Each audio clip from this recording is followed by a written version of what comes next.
je m'appelle Ariane Papillon, je suis doctorante contractuelle à l'université de Paris 8 au sein du laboratoire Esthétique, Sciences et Technologies du cinéma et de l'audiovisuel sous la direction de Dorx Abunian. Ma thèse commencée en septembre 2019 est une thèse de recherche-création, donc j'étudie sur le plan théorique comme pratique des dispositifs de partage de la mise en scène entre documentaristes professionnels et leurs sujets, c'est-à-dire les personnages de leurs films.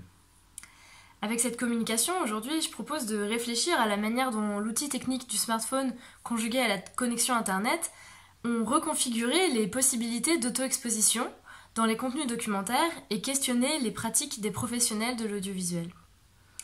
En 1968, après une projection du film « À bientôt j'espère », le cinéaste Chris Marker avait déclaré « Les ouvriers doivent faire leur propre film, car l'on ne peut exprimer réellement que ce que l'on vit ». Cette intuition formulée par Chris Marker semble faire écho aujourd'hui à l'impératif militant de laisser la parole aux concernés, de mettre au centre des luttes les récits de leur vécu. Internet semble avoir facilité l'expression et l'exposition de personnes, et donc de corps, qui étaient auparavant moins visibles, d'une part parce qu'elles ne disposaient pas des outils techniques nécessaires, d'autre part parce qu'elles ne s'en sentaient pas forcément légitimes, et enfin parce qu'elles manquaient d'espace pour le faire. Je propose aujourd'hui de s'intéresser à des contenus documentaires contemporains à partir d'œuvres cinématographiques qui remettent en question la partition représentant-représenté, filmeur-filmé, documentariste-documenté. Nous verrons comment ces récits et mises en scène contribuent à bousculer ce que Jacques Rancière appelle le partage du sensible. J'évoquerai notamment la place de cette esthétique particulière, dite amateur ou vernaculaire, au sein de cette scène conflictuelle du visible, et comment elle pourrait agir comme une contre-visualité en étant vectrice d'une corporéité spécifique, tissant un lien particulier entre corps filmant, corps filmé et corps voyant. Cet exposé prend appui sur un corpus de films documentaires contemporains qui ont en commun d'être constitués d'images filmées par les personnages. Je divise ce corpus en deux parties, les films de remploi et les films de délégation. La première catégorie rassemble des œuvres cinématographiques qui montent ensemble des vidéos vernaculaires ou amateurs trouvées sur Internet. Coming Out de Denis Parot est par exemple un montage d'1 heure de vidéos diffusées sur YouTube par des jeunes de différents pays du monde qui filment leur coming out, gay, bi ou trans. The Uprising de Peter Snowden est un long métrage constitué de vidéos postées sur YouTube par des manifestants lors des révoltes de 2011 au Maghreb et au Moyen-Orient. Ces quelques exemples conjuguent le geste artistique d'appropriation, de remploi ou de recyclage, qui a toute une tradition dans l'histoire de l'art, avec un phénomène plus contemporain, celui de la mise en ligne de ce que l'on nomme des contenus générés par les utilisateurs. Nous pouvons également citer d'autres exemples comme Present Perfect de Sheng Zhu, The Pain of Others de Penny Lane, les films de Dominique Gagnon comme Of the North, ou encore Roman national de Grégoire Bayle. La seconde catégorie de ma typologie, celle que je nomme de délégation de la caméra, est composée de films documentaires à l'initiative de cinéastes ou professionnels de l'audiovisuel, mais dont les images sont filmées par les personnages, c'est-à-dire les sujets du documentaire. Ces films subvertissent le partage entre corps filmé et corps filmant en fusionnant ces deux corps. Il y a donc ici une remise en question politique et esthétique de la notion de représentation. Of Land and Bread d'Ehab Tarabieh est un long métrage dont les images ont été filmées par des Palestiniens et Palestiniennes qui documentent l'occupation. Dans Selfie d'Agostino Ferrante, Agostino Ferrante confie un iPhone à Alessandro et Pietro, deux jeunes adolescents du quartier Traiano à Naples. Ce geste de documenter ce qu'on vit par l'enregistrement d'images, souvent associé à une revendication ou à une lutte, contribue à corriger un inégal partage du sensible en faisant advenir des corps empêchés ou dominés sur la scène du visible. Par exemple, il est clair que l'objectif des jeunes qui filment leur coming out est d'œuvrer à combattre l'intolérance et la discrimination, ainsi qu'à permettre à d'autres jeunes qui s'interrogent sur leur orientation sexuelle ou sur leur identité de genre de se sentir moins seuls et d'avoir des représentations avec lesquelles s'identifier, ce qu'ils et elles trouvent difficilement dans la production audiovisuelle dite mainstream. Ce corpus de vidéos existe par et à travers YouTube et d'une certaine manière contre d'autres espaces médiatiques. En l'amenant au cinéma, le film Coming Out est sorti en salle, Denis Parot déplace ce corpus. Il s'agit donc d'une relocalisation au sens de Francesco Cassetti, et il le fait accéder à une autre sphère médiatique, à un autre espace de diffusion, donc le rend visible à un autre type de public, potentiellement moins concerné ou plus âgé, ce qui augmente la visibilité de ces corps et voix marginalisés. Of Land and Bread est une œuvre collaborative, bien qu'elle soit signée par son monteur Ehab Tarabi. Il s'agit d'un long métrage divisé en chapitres.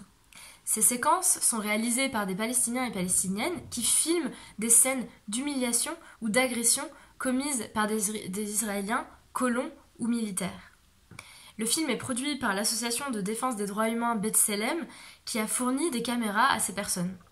L'objectif est clair, fournir des preuves de ce que vivent les Palestiniens et Palestiniennes sous occupation pour constituer une base d'archives, pour alerter ce qu'on appelle l'opinion internationale, mais aussi pour proposer une contre-information, une contre-visualité à la propagande coloniale de l'État hébreu.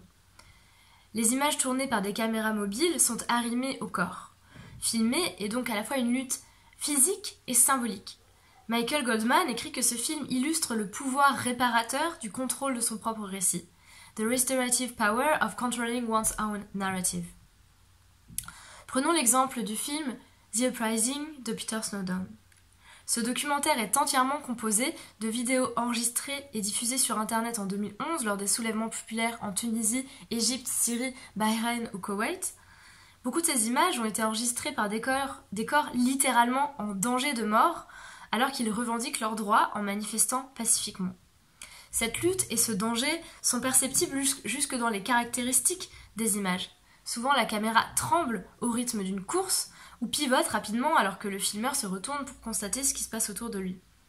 Snowden qualifie lui-même, dans la thèse qu'il a rédigée à partir de son film, ces images de vernaculaires, considérant que celles-ci ont contribué à redéfinir une agentivité politique. La subjectivation politique à l'œuvre dans la réalisation et le partage de ces vidéos est celle de corps singuliers et d'un corps collectif. Pour paraphraser Judith Butler, c'est la coprésence des corps qui permet de performer le peuple lors de ces rassemblements. Ulrich Lune-Riboni, comme Peter Snowden, considère la prise et le partage d'images comme partie intégrante de cette performance. Ces images témoignent de ces espaces politiques qui émergent d'entre les corps et le montage en rend compte tout en créant d'autres espaces, les coupes entre les plans, créant ainsi d'autres significations, d'autres possibles. Les plans subjectifs ainsi réalisés traduisent un point de vue qui semble à mi-chemin entre l'œil et le bras du filmeur. La caméra est, selon l'expression d'Ulrich Lune-Riboni, une prothèse qui fabrique une body image. Ces images font ainsi circuler une énergie spécifique entre les corps filmés, corps filmants et corps voyants.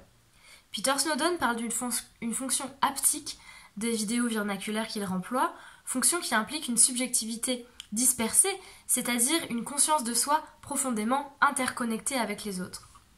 Il y a donc comme une contamination de subjectivité entre le corps filmant et le corps voyant, le corps du spectateur. Dans mes recherches, je m'intéresse à l'hypothèse selon laquelle cette esthétique subjective, immersive, serait propre à susciter l'empathie. Cette sensation de proximité peut néanmoins exister hors du plan subjectif à proprement parler. De nombreux plans qui composent mon corpus ne font pas voir à travers les yeux du filmeur, mais fusionnent le corps filmant et le corps filmé par l'usage de la caméra frontale. C'est le mode selfie. C'est le cas par exemple de Present Perfect de Sheng Zhu ou Selfie d'Agostino Ferrante qui tient d'ailleurs son nom à ce dispositif. La spécularité du dispositif rend le filmeur le premier spectateur de l'image ainsi produite, puisqu'il se voit dans l'écran. La connexion entre le filmeur et le spectateur se fait donc notamment par le regard caméra. Nous avons donc vu que ces œuvres sont le fruit d'outils technologiques qui contribuent à renouveler les conditions d'exposition et la présence de corps marginalisés, empêchés ou dominés sur la scène du visible. Nous étudions ces images dans un contexte particulier, celui d'une appropriation artistique. L'inclusion de ces images dans ces œuvres artistiques destinées à être visionnées comme telles peut prolonger les gestes politiques de ces corps et leur donner une force nouvelle. Mais l'appropriation peut aussi être un terme à connotation négative, et cette pratique de remploi d'images d'autrui peut poser des questions politiques et éthiques. La remise en scène de ces images, par le montage notamment, par des artistes, peut être considéré comme une dépossession. Il convient donc d'examiner les conditions de production de ces œuvres, et notamment les éventuels rapports de pouvoir entre filmeurs, personnages et cinéastes. Merci pour votre écoute.